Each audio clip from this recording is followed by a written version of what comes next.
Hello again. We leave last week with a fretted neck. So now I need to trim off the edges and basically do all the things you need to do to finish off a neck. I have a practice block. Let's see if that's... and it has come up perfectly. It's really shiny, really smooth. However, they are stainless steel frets. I have tools, none of which seem to be capable of cutting it with much ease. If I bring the camera down. So yeah, I've got a whole selection of tools. This seems to be the best one at cutting. And I've got some tubes that I've cut in half to give me the leverage to hopefully put the pressure in there, although they are quite bendy. So we just have to see how that goes on. So, stage 1, trim the ends. I think the thing that we do, what's happening down there is these runs of habits. You can't now check out the previous episode of their website. Series of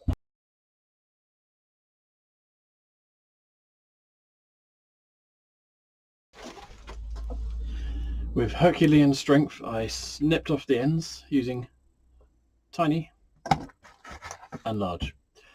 Now I'm bringing the edges of the frets level with the fretboard. It's going to take a while. So the frets have been tamed, but far from done. Before I go any further now, I feel I should shape the neck into an actual neck. Otherwise, who knows how it's going to move. I also need to make the headstock thinner. So I'm going to do that now.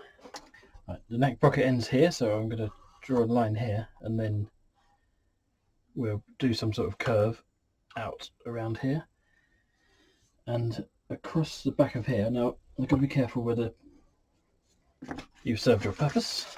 You may go. Now, around the back of the neck, it's traditional to have a line going here. However, I need to work out how hard where the hand is going to be, and I think that's fine. So, having searched Google for back of headstock, there are lots of ways people do this. I'm just concerned about getting a lumpy bit in the way of your hand here, so I'm just going to draw a curve coming out no further than here to here. And down this end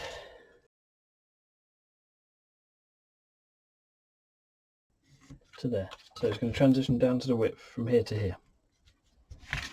So in the latest Crimson Guitars video, he brings the height down first using a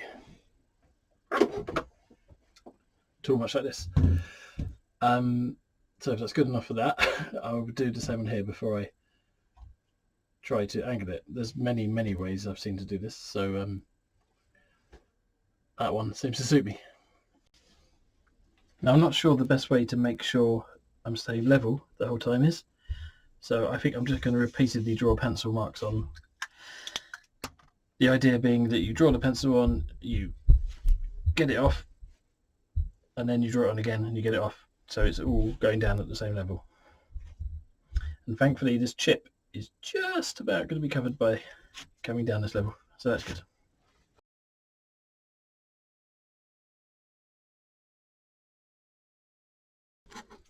And now I've removed enough material to start shaping the curve of the neck. The shape. It's not as deep as it might look because the fretboard's quite thick. So I can't remember if I said that, but so rather than start on the real neck, I thought I'd attempt a test piece using the technique where you draw a line for your center points, a line where you want the curve to start, and then you draw a line halfway between the corner and the top line, and the same on the side. Remove all material that's not that, and then you do it again between what's left and halfway between, a left and halfway between, and you end up with something that looks like a neck. Well,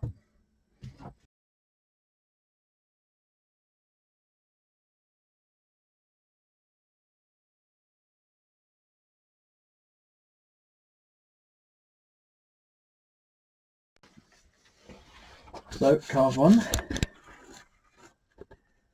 and not quite sure what you can see. Let's go for carve two.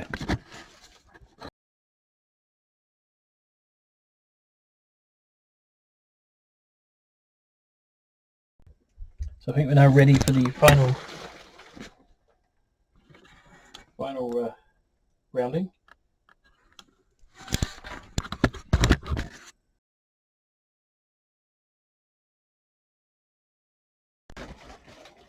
So what do we have? This is interesting. It's important not to keep going up and down with this, otherwise the edge ones will give some pretty deep marks. I just want to hold it in. Yep, that's beginning to feel like a guitar neck. I'm now going to finish that off with sandpaper, a length of sandpaper, which I'm probably going to do because I want to hang it off the edge of something so I can go like this and milk a cow.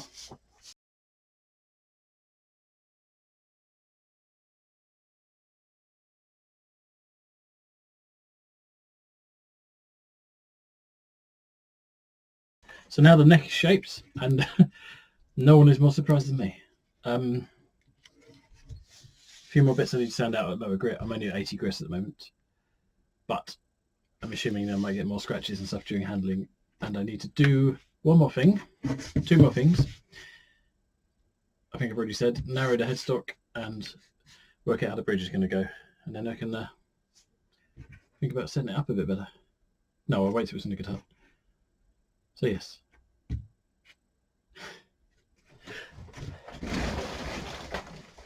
Confirming once again that the scale length is correct, I'm now going to lower a bit the fretboard where it's going to be a nut platform, if you excuse the phrase. It's not unfortunately going to be sit in the board like a normal Strat one would, where there's plenty of wood both sides of it. And the only other nut I have is way too wide for this nut width, which would then butt up against it. So it's going to have to butt up against it. Maybe I'll do something about that later.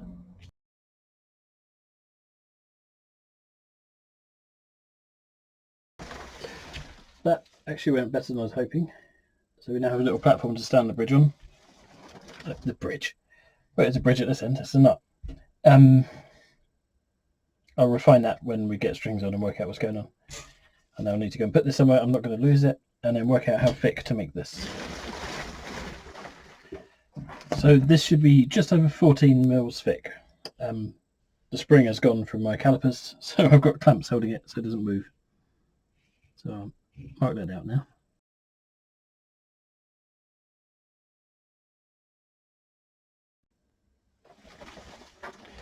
So ideally, I get the old bandsaw out again, but I don't have one. I don't trust my scroll saw to do this. I could use the belt sounder, but it's too hot and dusty today.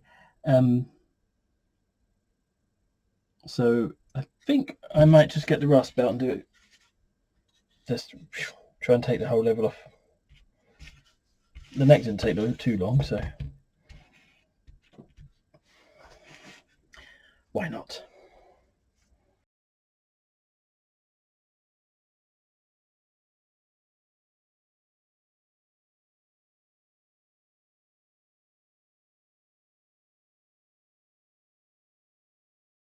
So I was changing my mind and trying to get through it with this saw, which might have worked if I had more patience. I'm now going to try and smooth it down with the saw rasp, and potentially a rasp and a file, and maybe the roughness of my hands. What?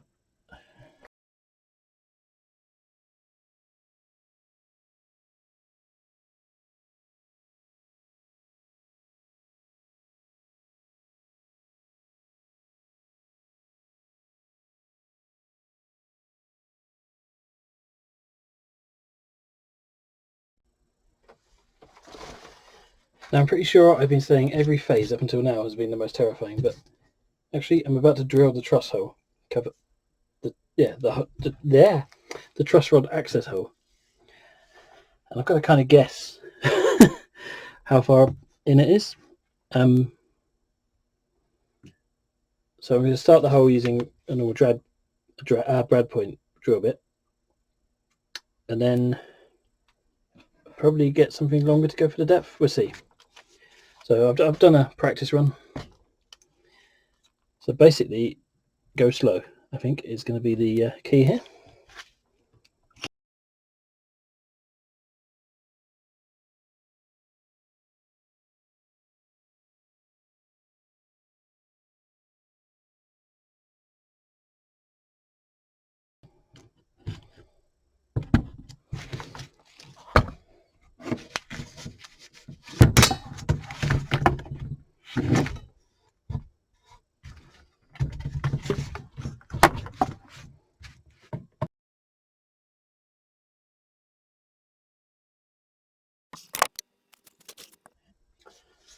Gone through the back.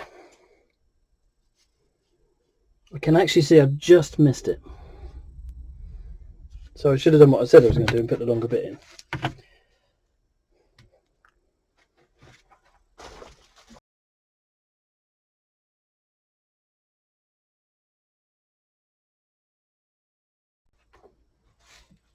So quick recap. I've created a dowel that's going to plug the hole from the other side, quite happily, which fits which fits too well because I can't get it. And I'm going to cut this hole properly, then plug it from the other side, and call it a good job. I say good.